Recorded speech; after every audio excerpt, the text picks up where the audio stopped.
ప్రాముఖ్యంగా క్రైస్తవునిగా యేసయ్యని వెంబడిస్తున్నటువంటి మనందరము కూడా అసలు మన తోటి సహోదరులతో లేకపోతే మన తోటి దేవుని ఎరగినటువంటి సహోదరులతో అసలు మనము ఎలాగూ ప్రవర్తించాలి అనే ఒక మాటని మనం ఆలోచించుకుంటూ అసలు దేవుని మహిమపరచడం అంటే ఏమిటి అనే ఒక చిన్న విషయాన్ని కూడా ఆలోచించుకుంటూ అసలు దేవుడు మనల్ని ఎందుకు సృష్టించాడు అనే ఈ యొక్క 3 ప్రశ్నలని నేను మాట్లాడుతూ ఉంటాను. చాలా జాగ్రత్తగా ఆలోచించడానికి ప్రయత్నం చేయండి. దేవుడు మనల్ని ఎందుకు సృష్టించాడు? ఈ భూమి మీద ఉన్న ప్రతి మనుష్యులము కూడా ఒక మనుష్యుడైనటువంటి ఆదాము నుండి మనందరం వచ్చి ఉన్నాము కదా.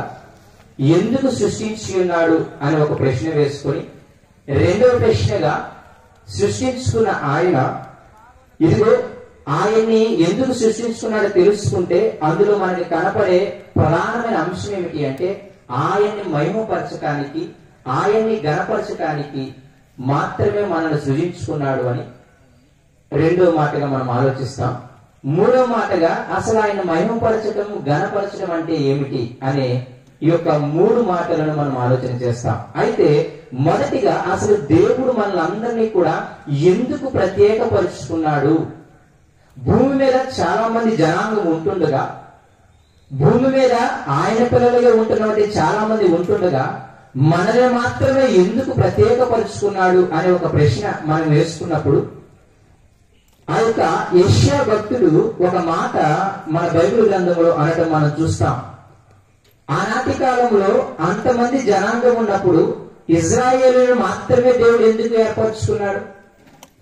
చాలా మంది జనాంగం ఉన్నారు కదా.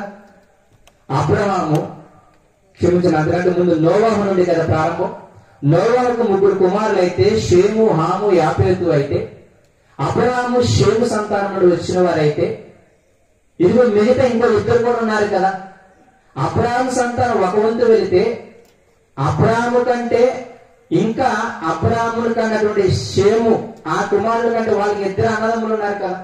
వాళ్ళు కూడా వీళ్ళకంటే ఎక్కువ సంఖ్య ఉండి ఉంటారు, అవునా కదా? అర్థమవుతుంది అనుకుంటున్నాను మీకు. అబ్రహాము తర్వాత ఇస్సాకు, ఇస్సాకు తర్వాత యాకోబు, యాకోబు తర్వాత ఇజ్రాయేలు అనే మాటలు మనం వింటుంటాం.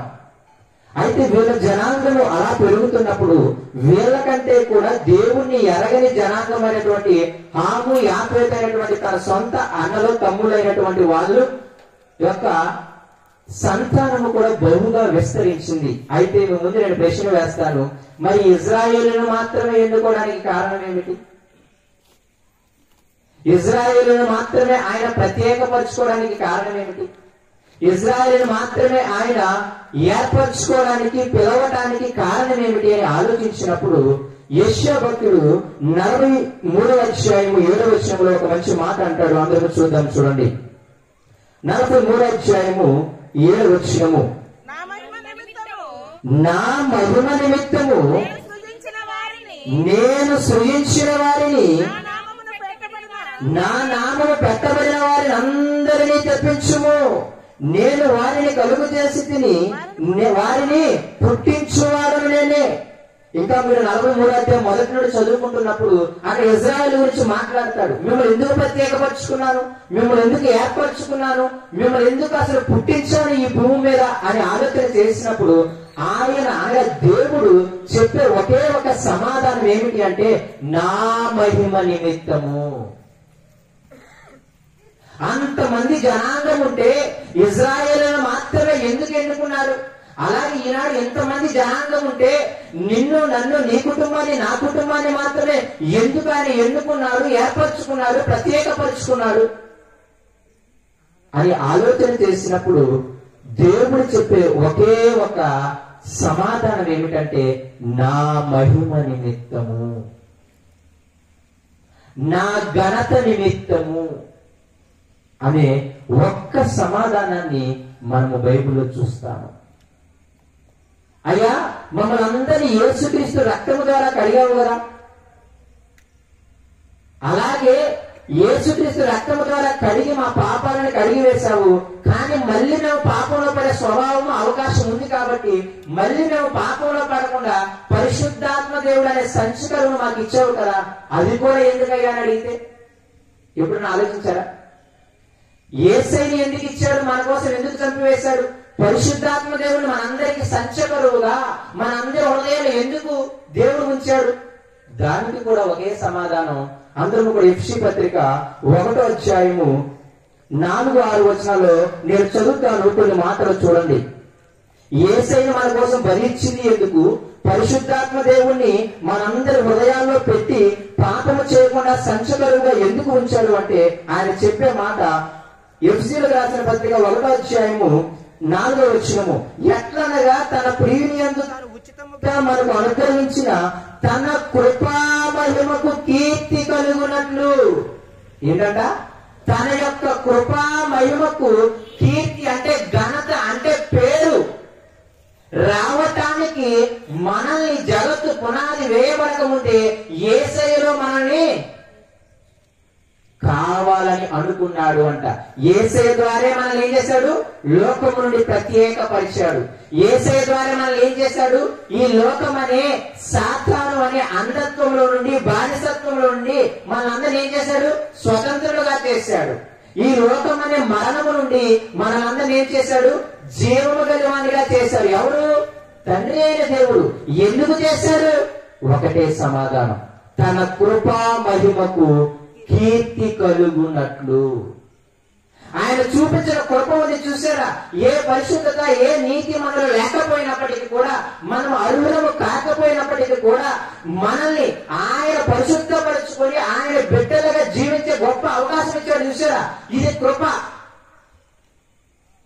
అయితే ఎందుకయ్యా ఇంత కృప నా పట్ల మా పట్ల నువ్వు చూపించావు అని అడిగితే ఆయన చెప్పేది ఆయనకి ఘనత రావటానికి, ఆయనని మహిమపరచటానికి.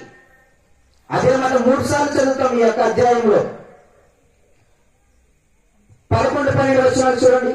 మరియు క్రీస్తునందు ముందుగా నిరీక్షించిన మనము తన మహిమకు కీర్తి కలుగజేయవలెనని. ఏంటంట? దేవుడు మనల్ని ముందుగానే నిరీక్షించాడు, కోరుకున్నాడు, ఆశపడ్డాడు. ఎవరి ద్వారా? యేసయ్య ద్వారా. ఎందుకో తెలుసా? మళ్ళీ ఒకటే సమాధానం, తన ఏం చేయాలట? తన నామానికి మహిమని కీర్తిని అనగా ఘనతను మనము తీసుకురావాలి అని. మనందరూ పరిశుద్ధాత్మ దేవుణ్ణి పెట్టి మనకి మన శరీరాన్ని దేనితో చేత కాకపోతే, ఇదిగో మీకు ప్రేమించడం కూడా చేత కాకపోతే, మీకు శక్తియు ప్రేమయు ఇంద్రియ నిగ్రహములు అణుచుకునే పరిశుద్ధాత్మ దేవుణ్ణి మనకి ఇచ్చాడు. నిజంగా మనకి ప్రేమించడం రాదు. మనిషి స్వభావము ప్రేమించే స్వభావము కాదు. నాకంటే మీకే బాగా తెలుసు ఆ విషయం. స్వతహాగా మనిషికి ప్రేమించటం రాదు. స్వతహాగా మనిషికి తమ శరీరంలో ఉన్నటువంటి ఈ యొక్క కోరికలని ఆశలని అణుచుకోవడం చేత కాదు. అందుకే యేసయ్య ఏమన్నా తెలుసా? నేను వెళ్ళిపోతేనే మీకు మంచిది. ఎందుకు? పరిశుద్ధాత్మ దేవుడు వచ్చి ఆత్మ చేత మీరు శరీర క్రియలను చంపివేసేలా చేసి మిమ్మల్ని జీవానికి పాత్రులను చేస్తాడు. అంటే పరిశుద్ధాత్మ దేవుణ్ణి కూడా దేవుడు మనకి ఇచ్చాడు కదా, అదెందుకయ్యా అని అడిగితే దానికి కూడా కింద సమాధానం చెబుతున్నాడు చూడండి. 13వ వచనము, మీరును సత్యవాక్యము అనగా మీ రక్షణ సువార్తను విని క్రీస్తులను విశ్వాసం ఉంచి వాగ్దానము చేయబడిన ఆత్మ చేత ముద్రింపబడి దేవుని మహిమకు కీర్తి కలుగుటకై ఆయన సంపాదించుకున్న ప్రజలకు విమోచనము కలుగు నిమిత్తము ఈ ఆత్మ మన స్వాస్థ్యములకు సంచకరువుగా ఉన్నాడు. అడ్వాన్స్ గా ఇచ్చాడు, బుక్ చేసుకున్నాడు. మీకు పరలోకము కన్ఫాము. ఇదిగో ఉంగరము తొడిగారు, ఇదిగో నీవు నా భార్యవే, నీవు నా భర్తవే, కన్ఫాము. సంచకరు అంటే అర్థం అది, అడ్వాన్స్ ఇవ్వటం. ఒక స్థలము కొనేటప్పుడు మనం కొంత అడ్వాన్స్ ఇస్తాం. ఒక 10 లక్షల స్థలము కొంటే ఒక 50,000 10,000 అడ్వాన్స్ ఇస్తాం. అప్పుడు అడ్వాన్స్ ఇస్తే అర్థం ఏంటి? వాళ్ళు వేరే వాళ్ళకి అమ్మకూడదు. అమ్మితే మన కోర్టులో కూడా కేసేయచ్చు. పెళ్లికి ముందు మనం నిశ్చితార్థం చేసుకుంటాం. దాని అర్థం ఏంటి? వాళ్ళిద్దరు అప్పుడే ఒకటైపోయినట్టు. అప్పుడు వాళ్ళ పెద్దలు వాడి మాట ఏంటి తెలుసా? ఎక్కువ కాలం అయితే ఏదో అయితేలే కానీ ముందు మీ అబ్బాయి మా ఊడు అనిపించుకుందాం, మీ అమ్మాయి మా ఊళ్ళు అనిపించుకుందాం అని అంటారా లేదా? అంటే అబ్బాయి మా ఊడు అనిపించేసుకోవాలి, అమ్మాయిని మా అమ్మాయి అనిపించేసుకోవడానికే నిశ్చితార్థం. అలాగే పరిశుద్ధాత్మ దేవుణ్ణి కూడా మనకి సంచుతాలకు ఇచ్చాడు. నా ఉద్దేశం ఏంటంటే ఇవన్నీ ఎందుకు? యేసే రక్తములో నీ యొక్క నా యొక్క మురికి జీవితాన్ని కడిగివేసి ఇదిగో పరిశుద్ధపరిచి తర్వాత పరిశుద్ధాత్మ దేవుని ఇచ్చి నీతిగా బ్రతకడము మనకు నేర్పిస్తూ ఇదంతా ఎందుకని అని అడిగితే సమాధానము ఒక్కటే, తన యొక్క కృపకి మహిమ కలగాలి, కీర్తి కలగాలి, ఘనత కలగాలి. అందుకే ఆయన యెషయా భక్తుడు అంటున్నాడు, ఇజ్రాయేల్లో నేను ప్రత్యేకమచ్చింది నేనే. 43 అధ్యాయం మనసు పెట్టి చదవండి. నేను ప్రత్యేకమచ్చింది నేనే, నేను సృజించింది నేనే, నేను పుట్టించింది నేనే. ఎందుకు ఇదంతా? నా నామాన్ని మీరు ఘనపరచాలి. భూమి మీద ఉన్న ప్రతి మనుష్యుడు ఎందుకు సృష్టింపబడి ఉన్నాడు అంటే పరలోకములో సాక్షాత్తు 24 మంది పెద్దలు ఆ దేవుని సింహాసనం ముందు సాష్టాంగపడి ఏమంటున్నారు తెలుసా? అసలు మమ్మల్ని ఎందుకు చేసావయ్యా నువ్వు, మమ్మల్ని ఎందుకు కలిగించావయ్యా నువ్వు అని ఏమని చెబుతున్నాడో చూడండి. ప్రకటన గ్రంథము 4వ అధ్యాయము 10వ వచనము. చాలా జాగ్రత్తగా ఆలోచించడానికి ప్రయత్నం చేయండి. ప్రకటన గ్రంథము 4వ అధ్యాయము 10వ వచనము. ఆ 24 పెద్దలు సింహాసనమందు ఆసీనులైన వాని ఎదుట సాగిలపడి యుగయుగములు జీవించుతున్న వారికి నమస్కారం చేయొచ్చు. ప్రభువా మా దేవ, నీవు సమస్తమును సృష్టించితివి. మొదటి మాట ఏంటి? ఈ సమస్తాన్ని, మనిషినైనా సృష్టినైనా దేనినైనా సరే సమస్తాన్ని సృష్టించిన ఎవరంట? నీవే. మన తాత ముత్తాతలు ఎవరు కూడా నేను భూమిని చేశానని ఎవరు చెప్పలేదు. మన తాత ముత్తాతలు ఎవరు కూడా నేను సూర్యుని చేశానని చెప్పలేదు. చెబితే మళ్ళీ మీరేమంటారు తెలుసా? పిక్చర్లో మీరే చూస్తారు.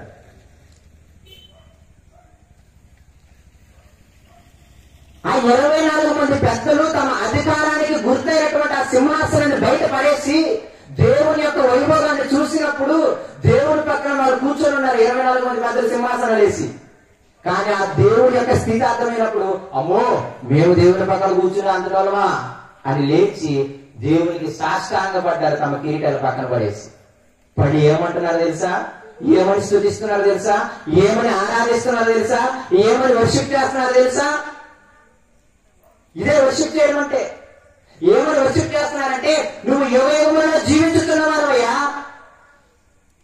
నువ్వు యుగయుగములలో ప్రభువు రాజువి అని చెప్పి ఏమంటున్నా తెలుసా?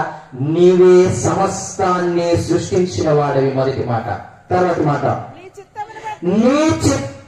నీ చిత్తమును బట్టి అవి ఉండెను, దానిని బట్టి సృజింపబడినవి కనుక. ఇవన్నీ ఎందుకు సృష్టించారు?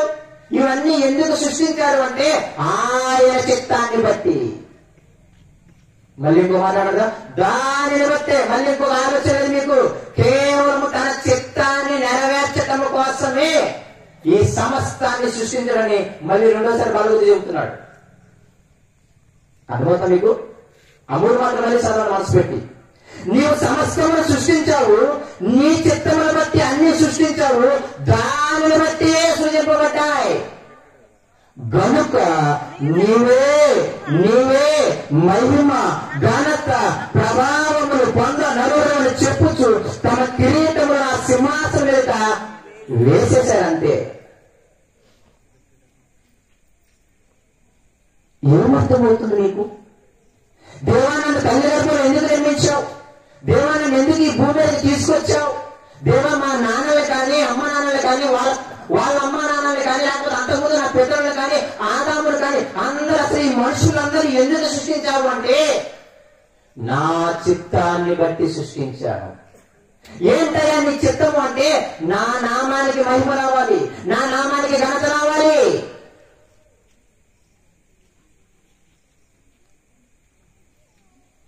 ఒక్కటే సమాధానం. ఎందుకయ్యా ఎంతమందిలో నుండి మమ్మల్ని మాత్రమే ప్రత్యేకపరుచుకున్నావు అంటే మనందరము దేవుణ్ణి మహిమపరచడానికి, దేవుని నామాన్ని ఘనపరచడానికి అయితే ఇప్పుడు నేను ప్రశ్న వేస్తాను, దేవుణ్ణి మహిమపరచడం అంటే అర్థం ఏమిటి? దేవుణ్ణి ఘనపరచడం అంటే అర్థం ఏమిటి?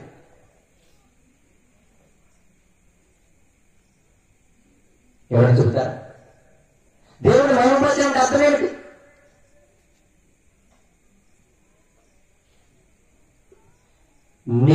నేను సంఘానికి కానీ సమాజంలో ఉన్న వారికి కానీ అభ్యంతరకరంగా బ్రతకకుండా ఉండటమే దేవుణ్ణి మహిమపరచటం.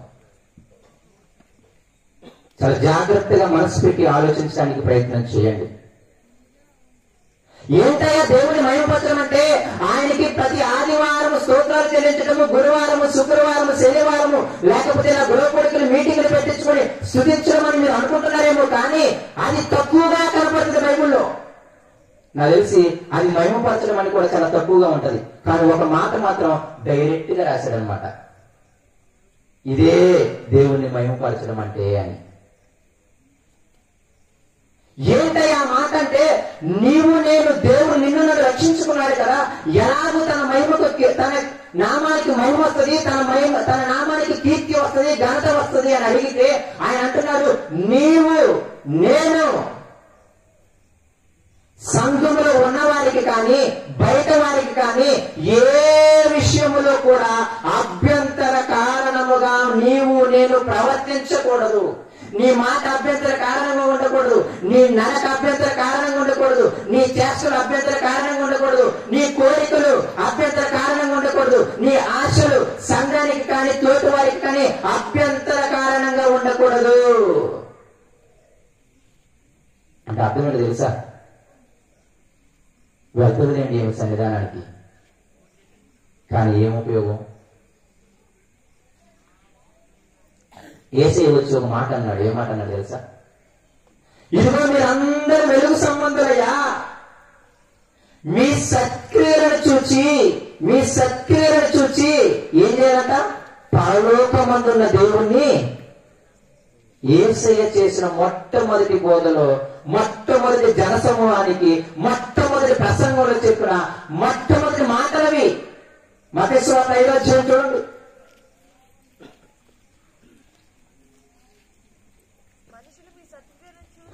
మనుష్యులు మీ సత్క్రియలు చూసి వచ్చిన చెప్పండి అమ్మా. 14వ వచనము, 5వ అధ్యాయం 14వ వచనము, మీరు లోకములకు వెలుగై ఉన్నారు, కొండ మీద నుండి పట్టణము మరుగై ఉండనేరదు. మనుష్యులు దీపం వెలిగించి కొంచెం కింద పెట్టరు, కానీ అది ఇంట నుండి వారికి అందరికీ వెలిగించుటకే దీపస్తంభం మీద పెట్టుదురు. మనుష్యులు మీ సత్క్రియలను చూచి, ఏంటయ్యా మా దీపం, ఏంటయ్యా మా వెలుగు అంటే, మీరు సత్క్రియ అనే దీపాన్ని కలిగి ఉండాలి, సత్క్రియ అనే వెలుగును కలిగి ఉండాలి. ఆ సత్క్రియలను చూసి ఏం చేస్తారు తెలుసా? బా పలానా పాస్టర్ గారు చాలా మంచోడండి అనడం కంటే ముందే ఉంటారు తెలుసా? వాళ్ళ నమ్ముకున్న దేవుడు మామూలు దేవుడు కదండి, అందుకే ఇలా అయిపోయాడు అని అంటారు అన్నమాట. ఎందుకంట వాళ్ళు నమ్ముకున్న దేవుడు చాలా గొప్ప దేవుడు అండి, అందుకే ఇంత ప్రేమ చూపిస్తున్నాడు. వాళ్ళు నమ్ముకున్న దేవుడు చాలా గొప్పడండి, అందుకే ఏ స్వార్థం, ఏ లంచం తీసుకోకుండా బతుకుతున్నాడు అంటారా లేదా? అందుకే అక్కడ ఏమన్నా తెలుసా? మీ మనుష్యులు మీ సత్క్రియలను చూసి పరలోకమందున్న మీ తండ్రిని మహిమపరచునట్లు వారి ఎదుట మీ వెలుగును ప్రకాశింపనీయుడి. ప్రవర్తనకి, ఆయన మహిమకి, ఆయన ఘనతకి ముడిపడి ఉంది. సత్క్రియలంటే చాలా సత్క్రియలు ఉన్నాయి. సత్క్రియ అని చెప్పలేదు, సత్క్రియలు. అసలు మనం ఎందుకు తయారు చేయబడ్డామంటే, ఆ ఎఫెసీ పత్రికలో మాట్లాడిన మాట, జగత్తు పునాది వేయబడకుండా మనం ఎందుకు చేసుకున్నాడు అంటే సత్క్రియలు చేయడానికి. మనకు కొన్ని సత్క్రియలు సిద్ధపరిచాడంట దేవుడు. అమ్మా నువ్వు ఇలాంటి పనులే చేయాలి, నువ్వు ఇలాంటి పనులే చేయాలి, ఇలాంటి చేయకూడదని కొన్ని పనులు మనకి ఏం చేశాడంట? సిద్ధపరిచాడు అంట. అవి చేయడానికి లోకంలో నుండి, ఎంతమందిలో నుండి నిన్ను నన్ను ప్రత్యేకపరుచుకున్నాడు. వీటన్నిటి అవుట్పుట్ ఏంటి అంటే, వీటన్నిటి యొక్క గమ్యం ఏమిటి అంటే, దేవుణ్ణి మహిమపరచటానికి. దేవుడికి ఎలా మహిమ వస్తుంది? దేవుడికి ఎలాగ దూషింపొస్తుంది? మనందరికి తెలిసిన మాటే కదా. మీ వల్లే కదా నా నామం దూషింపబడుతుంది అన్నాడు. ఏంటి మీ వల్ల అంటే? మీరు వ్యభిచరిస్తున్నారు, మీరు దొంగతనం చేస్తున్నారు. మళ్ళీ క్యారెక్టరే. అర్థమవుతుందా? మిమ్మల్ని నేను ఏర్పరచుకున్నదేమో, మిమ్మల్ని నేను నిజంగా యేసయ్య మీ కోసం చంపివేసింది, పరిశుద్ధాత్మ దేవుడు మీ అందరి హృదయంలో పెట్టింది ఎందుకోసం? నన్ను నా నామాన్ని మహిమపరచడానికైతే. మీరందరూ ఏం చేస్తున్నారు తెలుసా? అమ్మా వ్యభిచారం చేయకూడదని చెప్పి మీరే వ్యభిచరిస్తున్నారు అన్నాడు యూదులతో. దొంగతనం చేయొద్దని చెప్పి మీరే దొంగతనం చేస్తున్నారు. అమ్మా ప్రేమించాలి, స్వార్థం ఉండకూడదని చెప్పి మనమే ఎంత స్వార్థపరులుగా ఉంటున్నామో. క్యారెక్టర్, ప్రవర్తన. ఏ ప్రవర్తన అయితే చూసి దేవుని నామానికి ఘనత రావాలో, అర్హత రావాలో, ఆయన నామాన్ని నిజంగా మహిమపరచాల్సిందే పోయి అదే క్యారెక్టర్ వల్ల మనము దేవుని నామాన్ని దూషణ పాలు చేస్తున్నాం. మహిమపరచడం అంటే ప్రవర్తించటము. మహిమపరచటము అంటే నీవు నేను ప్రతి విషయంలో చాలా పర్ఫెక్ట్ గా ఉండడానికి ప్రయత్నించటం.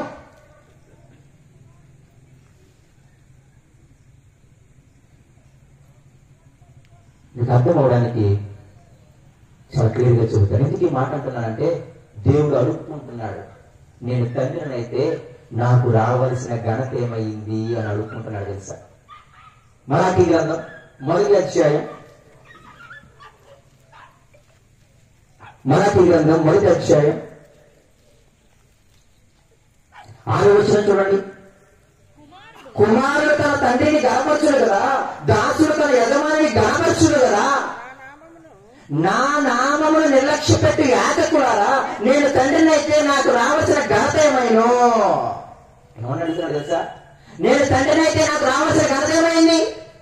యాజకుల్ని అంటే పాస్టర్ని అడుగుతున్నాడు, దైవసేవకులను అడుగుతున్నాడు, విశ్వాసుని. పైన 1వ అధ్యాయంలో చదివితే ఇశ్రాయేలును కూడా అడుగుతాడు.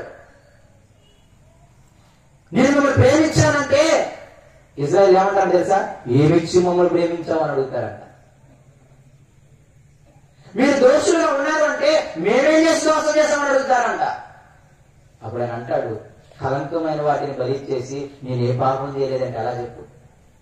నీవు నేను కలంకాన్ని అంటించుకొని జీవిస్తూ భూమి మీద నేను ఏ దోషము చేయలేదు, ఏ పాపం చేయలేదు, నీ నామానికి నేను ఎక్కడ అవమానం తీసుకొచ్చానని అడుగుతామండి మనం. నిజంగా జాలి వేస్తున్నట్టు ఉంటుంది. నేను ఖండించడానికి, గద్దించడానికి నా ఉద్దేశం కాదు ప్రియమైన దేవుని పిల్లలారా. మీ వయసులో సగం వయసు ఉంటుంది.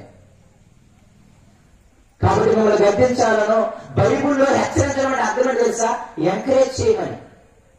హెచ్చరించడం అంటే అరవమని కాదు, నోరేసుకొని. హెచ్చరించడం అంటే ఎంకరేజ్ చేయమని. అమ్మా అలా చేయకూడదమ్మా అని ఎంకరేజ్ చేయడాన్ని హెచ్చరించడం అన్నాడు. అంతే తప్ప నోరేసుకొని పడిపోవడం కాదు. బైబుల్ ఎక్కడైనా హెచ్చరించండి అని అంటే సేవకులతో ఆ మాట అర్థం ఇంగ్లీష్ లో చదవండి, ఎంకరేజ్ చేయండి అయ్యా. అలా చేయకూడదమ్మా, మామూలుగా బ్రతకడానికి ట్రై చేయి, నేను నీ సహాయం చేస్తాను, నువ్వు అనుకున్న మాట తప్పమ్మా, అలా కాదు ఇలా అమ్మా అని నేను చెబుతాను అని తోటి విశ్వాసం ఎంకరేజ్ చేయమన్నాడు దేవుడు. దేవుడు నిజంగా అక్కడ అడుగుతున్నమాట, నా ఘనత ఏమైంది? నాకు భయపడేవారు అసలు మీరు ఉన్నారా అని అడుగుతాడు ఆయన. సరే, భయపడేవారి గురించి మనం ఇప్పుడు ఆలోచించొద్దులే, కానీ నా ప్రశ్న ఒక్కటే, నాకు ఇవ్వాల్సిన ఘనత మీరు ఇస్తున్నారా? నాకు ఇవ్వాల్సిన ఘనత మీరు ఇస్తున్నారా? ఇవ్వడం లేదంటున్నాడు ఆయన. ఏంటయ్యా నీకు ఘనత ఇవ్వడం అంటే? మనం ఏం చేస్తున్నాం తెలుసా? అందరికి ఆటంకంగానే బ్రతుకుతున్నాం. క్రీస్తుని ఎందుకయ్యా నమ్మటం లేదంటే, ఈ రోజు క్రీస్తుని బట్టి కాదు, మన బట్టి నమ్మటం లేదు. దానికి మీరు ఒప్పుకోరా? చాలా మంది సోదరుని అడిగి చూడండి, ఏమంటారు తెలుసా? యేసయ్య అంటే మాకు ఇష్టమేనయ్యా, కానీ వాళ్ళు నమ్ముకుని వాళ్ళు వీళ్ళు చేసే పనులు ఉంటాయి చూసారా? యేసయ్యని ద్వేషించేది చాలా తక్కువ మంది. ఏదో మూర్ఖులైతే తప్ప ద్వేషించారు, కానీ కొంచెం జ్ఞానం నుండి, ఆలోచించే మైండ్ నుండి ఆయన ఏం చేశాడు, ఏం చేయలేదని తెలుసుకున్న ప్రతి ఒక్కరూ ఆయన ఇష్టపడతారు. మహాత్మా గాంధీ గారు కూడా అలాగే అన్నారని మనం చెప్తామా లేదా?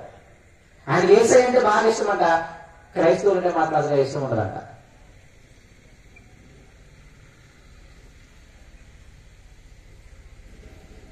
ఎందుకు ఈ మాట మీ అందరికీ చెబుతున్నాను అంటే, దేవుని నామాన్ని దూషణ పాలు కావటానికి మన యొక్క ప్రవర్తనలు కారణమవుతున్నాయి.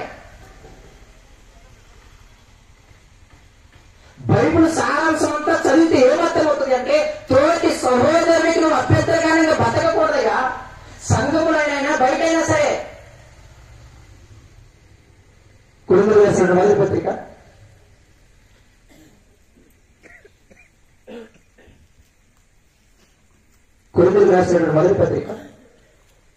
8వ అధ్యాయం. వాళ్ళు ఒక ప్రశ్న అడిగారు, అయ్యా పలానది తినొచ్చా తినకూడదని అడిగారు. అప్పుడు ఆయన చెప్పిన సమాధానం ఏంటి తెలుసా? ఆన్సర్ చెప్పలేదు, ఒక మాట చెప్పి స్టార్ట్ చేశాడు. చూడండి 8వ అధ్యాయము, మొదటి కొరింథీ 8వ అధ్యాయము. వాళ్ళు ఒక మాట అడిగారు అన్నమాట. ఏదో మనం తినొచ్చా తినకూడదని అడిగితే ఆయన ఏమన్నాడు చూడండి, మనమందరము జ్ఞానము గలవారమని ఎరుగుదము. మనందరం ఏమంట? జ్ఞానము గలవారమని ఎరుగుదము. అయితే ఒక ప్రాబ్లం ఉంది. ఏం ప్రాబ్లం? జ్ఞానము ఒప్పంగా చేయను గాని ప్రేమ క్షేమాభివృద్ధిని కలుగజేయను. జ్ఞానము సరిగ్గా యూజ్ చేయకపోతే అది ఏమవుతుంది అంటే ద్వేషంగా మారుతుంది. జ్ఞానాన్ని యూజ్ చేయడం చాలా జాగ్రత్తగా రావాలి. జ్ఞానం మంచిదే, జ్ఞానానికి సమానమైన ఈ భూమి ఏది లేదు. కానీ ఆ జ్ఞానాన్ని సరిగ్గా యూజ్ చేయకపోతే మనం ఉప్పొంగిపోతాం.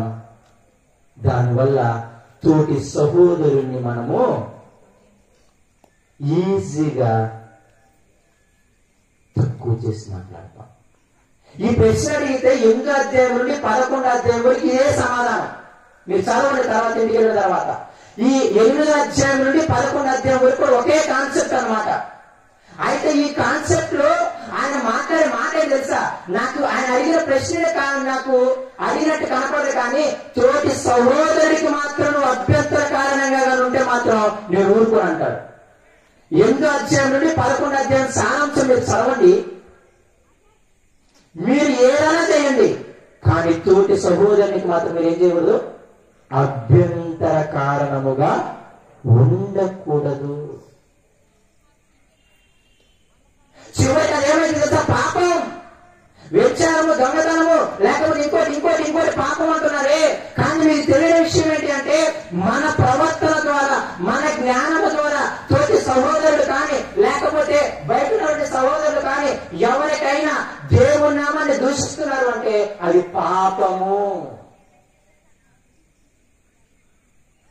అందుకని ఇక్కడ మీరు ఆ సందర్భం చదవండి. 8వ అధ్యాయము 9వ వచనం చూడండి. అయినను మీకు కలిగి ఉన్న ఈ స్వాతంత్రం వలన బలహీనులకు అభ్యంతరం కలగకుండా చూసుకోండి. వాళ్ళు అడిగిన ప్రశ్న ఒకటి, కానీ ఆయన ఫోకస్ చేసే సమాధానం తెలుసా? మీరు ఎలా బ్రతకాలి తెలుసా? మీ తోటి సహోదరులకు ఎప్పుడు కూడా ఇబ్బంది కలగకూడదు.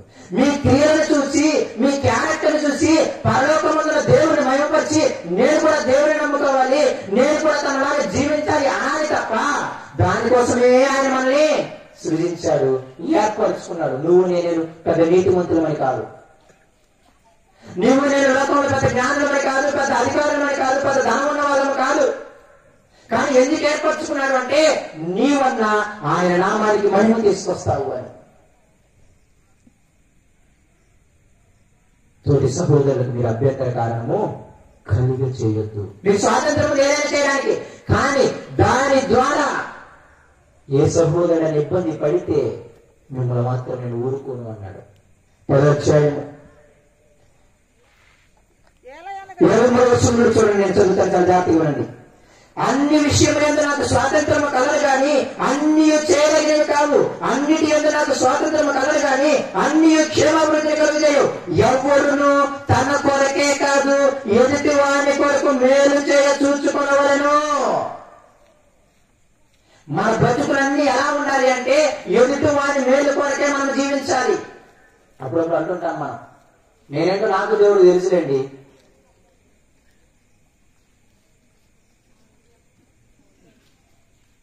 దేవుడిని తెలిస్తే నువ్వు తోటి వారికి అభ్యంతర కారణంగా బ్రతకకుండా బ్రతుకుతావు. అదే దేవుని అడగమంటే, అదే దేవుని మహిమపరచడం అంటే. నీకు స్వాతంత్రం ఉంది, కానీ నువ్వేం చేయవద్దు, నీ సొంత దానికి మాత్రమే దాన్ని ఉపయోగించుకోకూడదు. ఎవ్వరును ఏమన్నారు వచ్చిన ఎవ్వరును తన కొరకనే కాదు కానీ ఎదుటి వారి కొరకు మేలు చేయ చూసుకున్నవారు మనస్సాక్షి నిమిత్తము అని చెప్పి తర్వాత 29వ వచనము, అయితే ఎవరైనా మీతో 29వ వచనం చూడండి, క్షమించండి 29వ వచనము, మనస్సాక్షి నిమిత్తం అనగా నీ సొంత మనస్సాక్షి నిమిత్తము కాదు గాని ఎదుటి వాని మనస్సాక్షి నిమిత్తమే ఎలాగో చెప్పుచున్నాను. ఈవెన్ నీ సొంతం నా సొంతం చేయడానికి కూడా మనకేం లేదంట, అర్హత లేదంట. మనం ఎవరిని చూసుకోవాలి? మన తోటి సహోదరుల మనస్సాక్షి. మనస్సాక్షి అంటే నా మనస్సాక్షి అనుకుంటారని చెప్పి పౌరుడు మళ్ళీ దాన్ని వివరిస్తున్నాడు. మనస్సాక్షి అంటే నీ మనస్సాక్షి నిమిత్తం మాత్రమే కాదు, ఎవరి మనస్సాక్షి నిమిత్తం?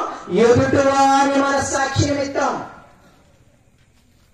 ఎదుటివాని మనస్సాక్షి నిమిత్తం. ఎదుటివానికి మేలు చేయడానికే నీవు నేను బ్రతకాలి. కిందికి వెళ్ళిన తర్వాత ఏమంటున్నాడో చూడండి. ఎందుకనగా వేరొకరి మనస్సాక్షిని బట్టి నా స్వాతంత్ర విషయంలో తీర్పు తీర్చబడనేలా, నేను కృతజ్ఞత పుచ్చుకునేలా, నేను దేని నిమిత్తం కృతజ్ఞతాస్తుతులు చెల్లిస్తున్నాను, దాని నిమిత్తం నేను దూషింపబడనేలా. 30వ వచనం చూడండి. కాబట్టి మీరు భోజనము చేసినను పానము చేసినను మీరేమి చేసినను సమస్తము దేవుని మహిమ కొరకు చేయండి. ఏంటయ్యా దేవుని మహిమ కొరకు అంటే నీ సహోదరుడికి ఆటంకము లేకుండా చేయటం. కిందకెళ్ళినంత సహోదరుడితో ఆగడు. కిందకెళ్ళినంత ఎంతమంది అంటారు చూడండి. 32వ వచనము, యూదులకైనను వీధి దేశస్తులకైనను దేవుని సంఘముకైనను అభ్యంతరము కలుగజేయకుడి. ఆనాడు కాలంలో 3 తెగలు ఉన్నాయి. పౌలు బోధించేటప్పుడు యూదులు ఉన్నారు, పౌలు బోధించేటప్పుడు గ్రీసు దేశస్తులు అంటే దేవుని ఎరగని జనాంగం ఉన్నారు, పౌలు బోధించేటప్పుడు సంఘము కూడా ఉంది. అవునా కదా? పౌలు బోధించేటప్పుడు యూదులు ఉన్నారు, పౌలు బోధించేటప్పుడు దేవుని ఎరగని ప్రజలు ఉన్నారు, పౌలు బోధించేటప్పుడు సంఘము కూడా ఉంది. అయితే నీవు నేనేం చేయాలి అంటే ఈ ముగ్గురికి కూడా, ఒక మాటలో చెప్పాలంటే ఈ ప్రపంచంలో ఏ వ్యక్తికి కూడా నీవు నేను అభ్యంతర కారణంగా ఉండకూడదు. వాళ్ళ మనస్సాక్షిని బట్టే మనం బిహేవ్ చేయాలి, వాళ్ళ మనస్సాక్షిని బట్టే మనం నడవాలి. పౌలు ఏమంటున్నారు ఎవరికి? ఏమంటున్నాడు పౌలు? ఈలాగు నేను కూడా స్వప్రయోజనము కోరక అనేకులు రక్షింపబడవలనని వారి ప్రయోజనము కోరచ్చు అన్ని విషయంలో అందరినీ సంతోషపెట్టుచున్నాను. మనమే పెద్ద నీతి మంత్రులు అనుకుంటాం కానీ మనందరం బాగా ఎనకుంటుంది నేనే అన్ని తెలుస్తున్నాడు అని ఉప్పుందే స్వభావం. ఒకరిని తృణీకరిస్తున్నావు అంటే దాని అర్థమే తెలుసా? నీవే నీతి మంత్రులు అని గర్విస్తున్నావు అని అర్థం. ఈ మాట బాగా జ్ఞాపకం పెట్టుకో. ఈ 2 జంట పదాలు. అందుకేమంటారు తెలుసా? పరిచయులు శుభ్ర ప్రార్థన మనందరూ తెలుసా లేదా? అసలు అది ఎవరితో చెప్పాడు?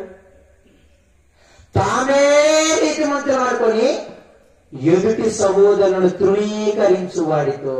ఒకరిని తృణీకరిస్తున్నావంటే నువ్వే పెద్ద నీతిమంతుడు అని, నువ్వే పెద్ద నీతిమంతురాలని గర్విస్తున్నావని అర్థం. మీకు అది చిన్నగా అర్థమవుతుంది లేదు మీకు.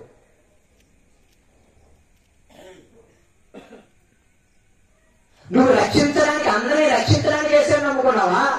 లేకపోతే ఒక్కరిని ఏదే పెద్ద అంటాం కదా మన భాషలో, దానికోసం వేసాను నమ్ముకున్నావా? ఏ విధమ చేతనైనా, కక్ష చేతనైనా, మెస్ చేతనైనా పోనీ ఒక వ్యక్తిని ఆ ఆత్మను రక్షిస్తున్నాడు పౌలు అంటున్నాడు. మనం మన యుగులు ఆపుకోము.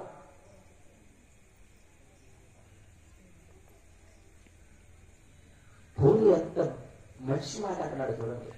మీరు దేవుని మహిమపరచాలి. అన్నం తిన్నా, పానము చేసినా, మీరు ఏ పని చేసినా, మళ్ళీ చెప్తున్నాను, మీరు ఏ కార్యక్రమం చేసినా, ఏ పని చేసినా, తిన్నా తాగుతున్నా సరే తోటి సహోదరుడికి అభ్యంతర కారణం రాకూడదు అనమాట. మనం తిండి చూస్తారు, ఎంత తింటున్నామో చూస్తారు, ఎలా తింటున్నారో చూస్తారు. అవునా కదా? చూస్తారు చూడరా? పాస్టర్ గారు ఎంత తింటున్నారు, ఎలా తింటున్నారు అన్ని గమనించరా? చూస్తారు. ఏ చిన్న విషయంలో కూడా దేవుని నామానికి అవమానం రాకూడదు. దేవుణ్ణి మహిమపరచడం అంటే మన తోటి సహోదరులకి, భూమి మీద ఉన్న ప్రతి ఒక్కరికి కూడా మనము ఆటంకంగా ఉండకూడదు. నీ యొక్క గర్వముతో ఇంకొక వ్యక్తిని రక్షించకుండా చేస్తున్నావు. నీవే నీతిమంతుడని, నీవే జ్ఞానవంతుడు అనుకుని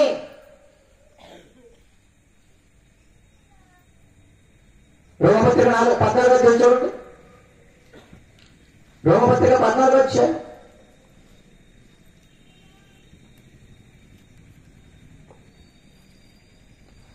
మొదటి వచనం, విశ్వాసము విషయమై బలహీనుడైన వారిని చేర్చుకునడి, అయినను సంశయములు తీర్చుకున్నకు వాదములు పెట్టుకోవద్దు.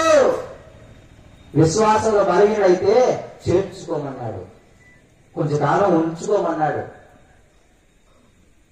వాడి డౌట్స్ తీర్చడానికి ఏం చేయమన్నాడు? గొడవలు పెట్టుకోకుండా ప్రేమతో వాడిని మార్చడానికి ప్రయత్నించు అన్నాడు. కిందకేమినంత భయంకరమైన మాట అంటాడు. పాటించకపోని, పాటించేవాడు నా కోసం పాటిస్తున్నాడు, పాటించేవాడు నా కోసం పాటిస్తున్నాడు, మధ్యలో నీకు నొప్పి ఏంటని అడుగుతాడు మనల్ని.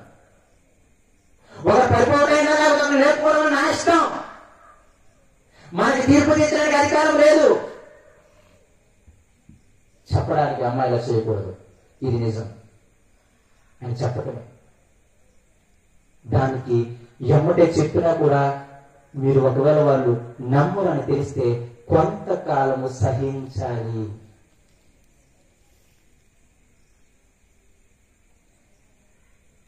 తిమోతికి చాలా క్లియర్గా కాకినా చెప్తాడు, నువ్వు సంపూర్ణమైన దీర్ఘశాంతముతోనే ఖండించాలి. దేంతంట? ఖండించడం, గద్దించడం, బుద్ధి చెప్పడం, 3 పదాలు అలవాటైనాయి. కానీ దానికి ముందు పదం ఏంటి తెలుసా? సంపూర్ణమైన దీర్ఘశాంతము. ఆ 3 చేయాల్సింది ఏంటో తెలుసా? సంపూర్ణమైన దీర్ఘశాంతముతో. ఒక మాట చూపించి నేను ముగిస్తాను. 2 తిమోతికి రాసిన పత్రిక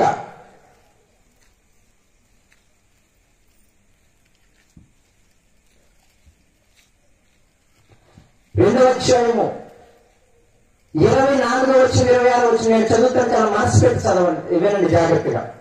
సత్య విషయమైన అనుభవ జ్ఞానము వారికి కలుగుటకై దేవుడు ఒకవేళ ఎదురాడు వారికి మారు మనసు దయచేయును, అందువలన సాతాను తన ఇష్టము చెప్పున చెరపట్టి వీరు దాని ఇరుల నుండి తప్పించుకొని మేలుకొందురేమో అని ప్రభు యొక్క దాసుడు అట్టి వారిని సాత్వికముతో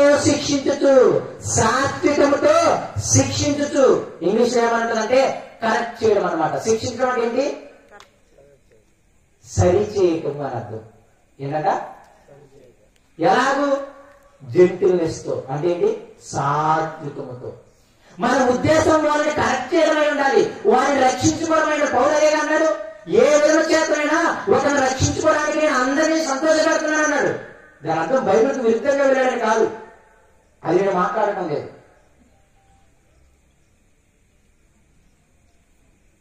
నీవు సాత్వికముతో, అందుకే అక్కడ అన్నాడనమాట, నువ్వేం చేయాలి? దీర్ఘశాంతముతో సహిస్తూ వారిని సరి చేయడానికి ప్రయత్నించాలి.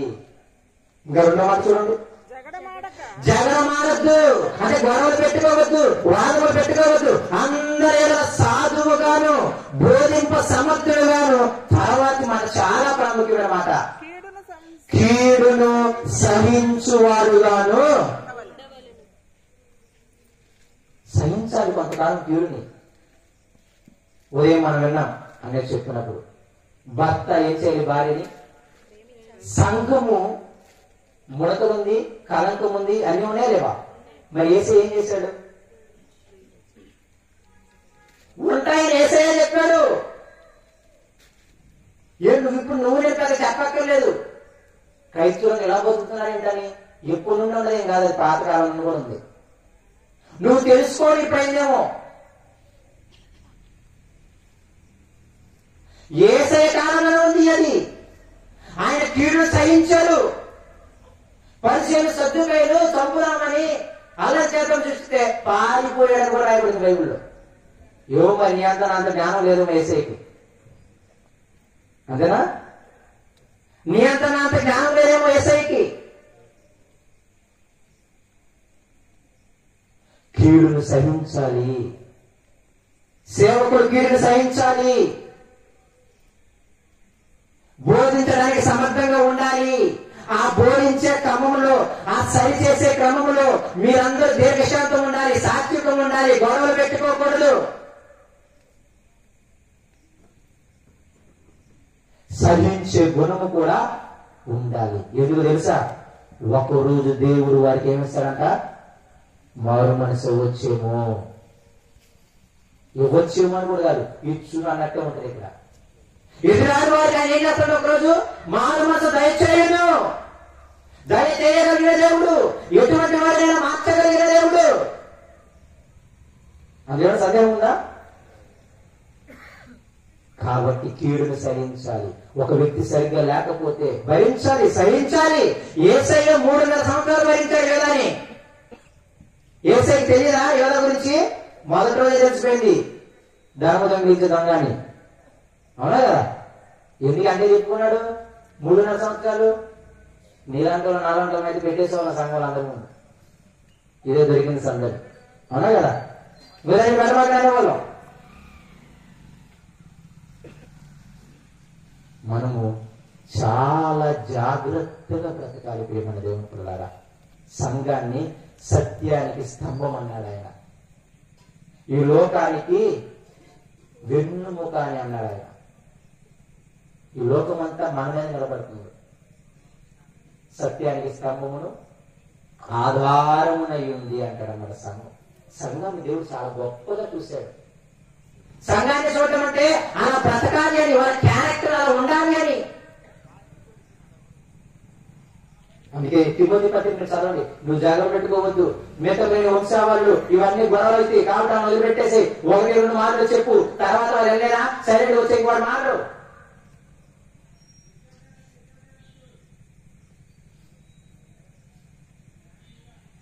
కాబట్టి చాలా జాగ్రత్తగా గమనించండి. మనం కీడును సహించాలి. ఈ మాట బాగా జ్ఞాపకం పెట్టుకోండి. కీడు కొంచెం కాలం సహించాలి, భరించాలి కొంచెం కాలం. అది సంఘంలో వ్యక్తులైనా, సేవకులైనా, లేకపోతే ఎవరినైనా సరే వారు మారు మనసు కోసం ఎదురు చూడాలి. అందరు నీతిమంతులుగా ఉండరు. తేపకి తోటి వారిని ఏదైతే చూపిస్తున్నాము అంటే నేను మళ్ళీ చెబుతున్నాడు, మీరు గర్విష్ఠులు, మేమే నీతిమంతులము. చివరికి పరలోకం వెళ్ళిన ఎవరైనా సొంతరే. అవునా కదా? ఎవరు ప్రార్థన ఆలకించాడు? అది ఎంత చక్కని ఉపమానమో. పరిచయ ప్రార్థన ఆలకించాడా? దశభాగం ఎత్తున్నాడు, 2 మార్లు ఉపవాసం ఉంటున్నాడు, అయినా ఆలకించలేదు. ఒకరిని తృణీకరించడం మీకు తెలియకుండా ఆత్మీయ గర్భములోకి తీసుకెళ్తుంది. నేనే నీతిమంతుని, నేను తప్ప ఎవరు బతకట్లేదు, నేను తప్ప ఎవరు దేవుని పని చేయట్లేదు, నేను తప్ప ఎవరు నీతిమంతులుగా లేదు, నేను తప్ప ఎవరు బైబిల్ పాలవట్లేదు. అలాగే అనుకున్నాడు ఏరియా కూడా. 7,000 మంది ఉన్నారన్నాడు అన్నమాట. అర్థమైందా? కాబట్టి దయచేసి సంఘము చాలా గొప్పది. ఈ ప్రపంచానికి మనం వెన్నుముక అంటండి. వెన్నుముక లేకపోతే ఈ బాడీ ఏది పని చేయదు. సత్యానికి స్తంభం, ఆధారం, వెన్నుముక. మనం చాలా జాగ్రత్తగా ప్రవర్తించాలి. మాటలో, ప్రవర్తనలో, పవిత్రతలో, విశ్వాసములో, అన్నిటిలో ఏం చేయాలి? మాది ఉండాలి. కాబట్టి దయచేసి నేను మీకు ఒకటే సమాధానం చెబుతున్నాను. దేవుడు మనల్ని అందరినీ సృజించాడు. ఎందుకోసం అంటే ఆయనకి నామానికి మహిమ రావాలి, ఘనత రావాలి. ఎలాగొస్తుంది అంటే మన యొక్క క్రియలు, మన యొక్క ప్రవర్తన. ఏంటయ్యా నేను మహిమపరచడం అంటే ఎవరిని కూడా మనం ఆటంకపరచకూడదు. దాని అర్థం సరిచేయొద్దు కాదు సుమా. సరిచేసే క్రమము పెట్టాడు దేవుడు. ఏదో ఒక రోజు బండలు ఏమంటారు తారుమారైపోతాయి. తప్పిపోయిన కుమారుడు స్టోరీ అంటారు. తప్పిపోయిన అన్నని మనకే తెలుస్తుంది. మళ్ళీ తప్పిపోయింది తమ్ముడు గారు, అన్న చివరికి. మొదటి వారు కనపడేవారు మాత్రం ఎవరి కోసం? బయట కోసం అనుకున్నారా? భయపడాలి తెలుసా మనం. ఎప్పటికప్పుడు తను నిలుచుకున్నవాడు పడకుండా జాగ్రత్తగా చూసుకోమన్నాడు కదా. దయచేసి దేవుడే మనల్ని సృష్టించాడు, దేవుడే మనల్ని ప్రత్యేకపరుచుకున్నాడు. కారణము ఆయన్ని నామానికి మనము మహిమ తెస్తామని, కీర్తి తెస్తామని. దాని అర్థం ఏమిటి అంటే తోటి సహోదరునికి అనగా ప్రపంచంలో ఉన్న ఏ వ్యక్తికైనా, యూదుడికైనా, గ్రీసు దేశుడికైనా, సంఘానికైనా ఎవ్వరికి ఆటంకము లేకుండా మనల్ని చూసి పరలోకమున్న దేవుడిని గణపరుస్తూ ఇలా ఉండాలి, అటువంటి దేవుడిని మనం నమ్ముకోవాలి అని ఆయన్ని మహిమపరిచే విధంగా మనందరము బ్రతకాలి. అలా బ్రతకకపోతే మనము పాపం చేసిన దాంతో సమానము. మొదటి మీరు చదువుకోండి, అక్కడ పాపం చేశాము అంటాడు. సహోదరునికి అభ్యంతరకాన్ని కలిగించడం. అదే చివరిగా అది చిన్న విషయం కూడా కాదు, సంఘానికి అభ్యంతర కారణంగా ఉండటం అనేది మేడకి తిరుగుట రాయి కట్టుకుని చచ్చిపోవడం అంత లేదు. ఇది చిన్న విషయం కాదు, మళ్ళీ చెబుతున్నాను. సంఘానికి కానీ సమాజానికి కానీ మన క్రియలు యేసయ్యలాగా చూపించకపోతే, మనల్ని బట్టి యేసయ్యని మహిమపరచకపోతే, మనల్ని బట్టే యేసయ్య నామమును దూషిస్తుంటే మాత్రం ఒకానొక రోజు ఆయన శిక్షించే శిక్షకు నువ్వు నేనేమనుకున్నా తెలుసా? అనవసరంగా బ్రతుకున్నాను, త్వరగా నేను మెడకు ఒక రాయి కట్టుకుని సముద్రంలో చచ్చిపోతే బాగుండు అని అనుకుంటామంట. అంతగా దేవుడు శిక్షిస్తాడు, అంతగా దేవుడు శిక్షిస్తాడు. కాబట్టి దయచేసి మిమ్మల్ని గద్దించడానికో మిమ్మల్ని ఏదో భయపెట్టడానికో నా ఉద్దేశం కాదు. సంఘమా, మనల్ని దేవుడు ప్రేమించాడు, ఆయనకు ఘనత రావాలని, కీర్తి రావాలని. కాబట్టి మనమే నీతి మంత్రులు అనుకుని బతుకమాకండి. చాలా మంది పరిశుద్ధులు భూమి మీద ఉన్నారు, వాళ్ళ వల్ల మనం బతికి బట్టగట్టగలుగుతున్నాం. కాబట్టి సాధారణంగా తొందరపడి ఎవరిని తృణీకరించమాకండి, చేర్చుకోండి, వాళ్ళ సంశయాలు ఉంటే తీర్చండి. చివరికి వారిని కొంతకాలం సహించండి, కీడును సహించాలి సేవకులుగా. దేవుడు చిన్న వాళ్ళు దీవించిన కాక సమీక్ష అందరికీ కూడా హృదయపూర్వకంగా తెలియజేసుకుంటున్నాను.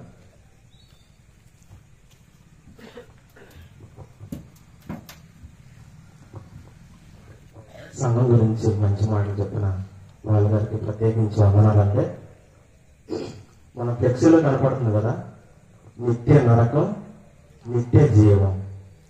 ఒక మనిషి చనిపోయే ముందు ఆలోచించాల్సినటువంటి చివరి విషయం. ఒక మనిషి చనిపోయే ముందు ఏంటి, నేను చనిపోతే ఎక్కడికి వెళ్తా, నా పరిస్థితి ఏంటి, నా జీవితం ఏంటి అని ఒకసారి ఆలోచన. ఆ విషయాలే క్లియర్ కట్గా మనం రెండో వర్తమానంలో ఇప్పుడు వింటాం. ఆ రెండో వర్తమానంలో విన్న తర్వాత ఒక మనిషి నరకానికి వెళితే సిచ్యువేషన్ ఎలా ఉంటుంది, ఎలా బాధపడతాడు అనేది ఒక చిన్న వీడియో కూడా ఒక 5 నిమిషాలు ఉంటుంది. ఆ మెసేజ్ అయిపోయిన అనంతరం మనం ఈ వీడియో చూద్దాం. తర్వాత ఈ యొక్క మీటింగ్ ఎందుకు పెట్టాలనుకున్నారు ఏంటన్న ఉద్దేశాన్ని ఒక సాక్ష్యాన్ని ఒక 2 నిమిషాల్లో చెబుతారు పాస్టర్ గారు. అందరికీ సమయం ఇస్తున్నాను.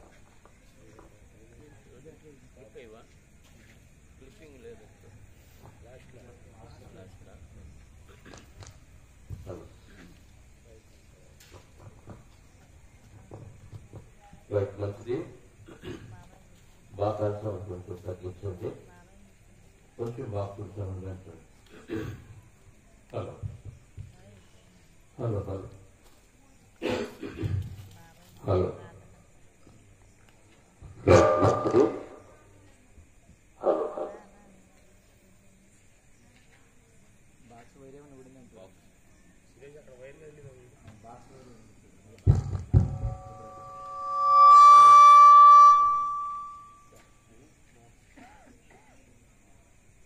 హలో.